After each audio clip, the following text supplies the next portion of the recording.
பிருகு வம்சத்தின் ஜமத்கினி முனிவருக்கும் அவரது மனைவி ரேணுகாவுக்கும் மகாவிஷ்ணுவின் 6வது அவதாரமாக அவதரித்தவர் பரசுராமர். தந்தை சொல்மிக்க மந்திரமில்லை என்பதற்கு இணங்க ஒருமுறை அவரது தந்தையாரின் ஆணைப்படி தாயார் ரேணுகாவை சிரத்தேசம் செய்தார். மகனின் செயலை மெச்சிய தந்தை என்ன வரம் வேண்டும் என்று கேட்க தன் தாயார் ரேணுகா உயிரோடு வரவேண்டும் என்று பரசுராமர் கேட்டுக்கொண்டார். ஜமத்கினியும் மகிழ்ந்து மகனின் ஆசையை நிறைவேற்றினார். ரேணுகாவுக்கு உயிர் கொடுத்தார். இந்த செயலின் மூலம் தந்தையின் மதிப்பையும் தாயின் அன்பையும் உலகிற்கு உணர்த்தியவர் பரசுராமர் ஆவர். இவர் ஒரு மிகுந்த சிவபக்தர். கடுமையாக தவம் புரிந்து சிவனின் அருளை பெற்றவர். சிவனே இவருக்கு குருவாய் இருந்த போர் வித்தைகளில் பயிற்சி அளித்து மகு என்கின்ற ஆயுதத்தை அவருக்கு பரிசாக அளித்தார். வடமொழியில் பரசு என்றால் மகு என்று பொருள். பரசுராமர் ஒரு சிரஞ்சீவி. சிரஞ்சீவி என்றால் இறப்பில்லாதவர், அழிவில்லாதவர் என்று பொருள்.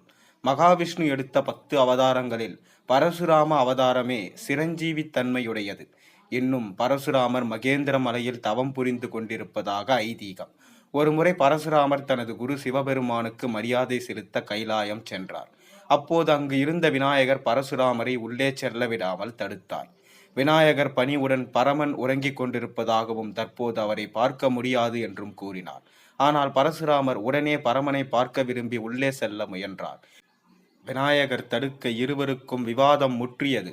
விவாதம் முற்றி சண்டை மூண்டது. கோபம் கொண்ட பரசுராமர் தனது மகுவை விநாயகர் மீது வீசினார்.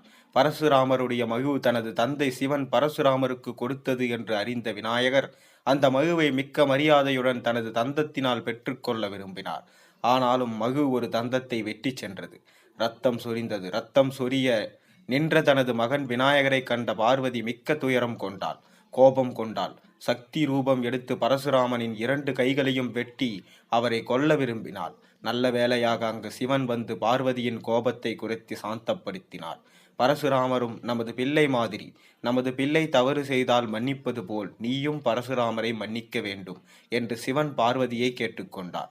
பார்வதியும் பரசுராமரை மன்னித்து, விநாயகன் ஒரே சமயத்தில் பல பரசுராமர்களை கொல்லும் சக்தியுடையனாக இருந்தபோதும் உன்னை ஒன்றும் செய்யாதிருத்தற்கு காரணம் அவன் மிகவும் கட்டுப்பாடுடையவன் என்று பரசுராமனுக்கு எடுத்துரைத்தார்.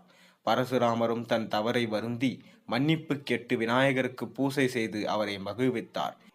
விநாயகரும் பரசுராமரை மன்னிக்கும்படி பார்வதியிடம் கூறினார்.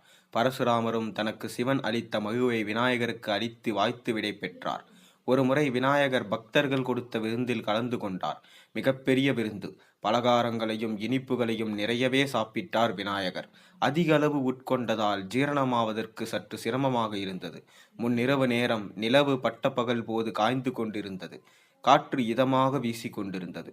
எனவே தனது வாகனமான எலி மீதேறி ஒரு வலம் வர நினைத்து போகும் வகையில் எங்கிருந்தோ ஒரு பாம்பு வந்து எலியை பயமுறுத்தியது. பாம்பை பார்த்த எலி நிலை தடுமாறியதால் விநாயகர் தலைக்குப்புற விழுந்து அவனின் பெருத்த வயிறு தரையில் மோதி பிளந்தது. சாப்பிட்ட உணவெல்லாம் வெளியே வந்து விழுந்தது. விநாயகர் தனக்கு வந்த கோபத்தை சாமர்த்தியமாக அடக்கி கொண்டு குறுக்கே வந்த அந்த பாம்பை பிடித்து அதை தனது வயிற்றில் கயிறு போல இறுக்கமாக கட்டிக்கொண்டு தனது எலி வாகனத்தின் மீதேறி தனது பயணத்தை தொடர்ந்தார். இதையெல்லாம் வேடிக்கை பார்த்து கொண்டு இருந்த சந்திரனுக்கு சிரிப்பு கொப்பளித்து கொண்டு வந்தது. விநாயகரை எள்ளி நகையாடினான். இதனால் கோபமுற்ற விநாயகர் தனது 2 தந்தங்களின் ஒன்றை ஒடித்து மமதை கொண்ட சந்திரனின் மீது வேகமாக வீசினார். சந்திரன் 2ஆக உடைந்தான். மேலும் சந்திரனை பார்ப்பவர்களுக்கு கெட்டதே நடக்கும் என்று சாபம் கொடுத்தார். சாபத்தை கேட்ட சந்திரன் மிகவும் வருத்தமுற்றான். தன் தவறை உணர்ந்தான். விநாயகரிடம் மன்னிப்பு கேட்டு தனக்கு கொடுத்த சாபத்தை நீக்குமாறு வேண்டிக் கொண்டான். ஆனால் விநாயகரோ தான் கொடுத்த சாபத்தை தானே நீக்க முடியாது என்றும், வேண்டுமானால் பரிகாரமாக சந்திரன் 15 நாட்கள் வளர்பிறையாக வளர்ந்து பின் 15 நாட்கள் தேய்பிறையாக தேய்ந்து போகலாம் என்று கூறி தனது சாபத்தின் வீரியத்தை குறைத்தார். மேலும் சந்திரனை பார்ப்பவர்களுக்கு கெடுதல் நடக்கும் என்பதை மாற்றி சதுர்தசி அன்று நிலவை பார்ப்பவர்களுக்கு மட்டும் கெடுதல் நடக்கும் என்று கூறி சந்திரனை மன்னித்து அனுப்பி வைத்தார். பிறகு தன் பயணத்தை தொடர்ந்தார்.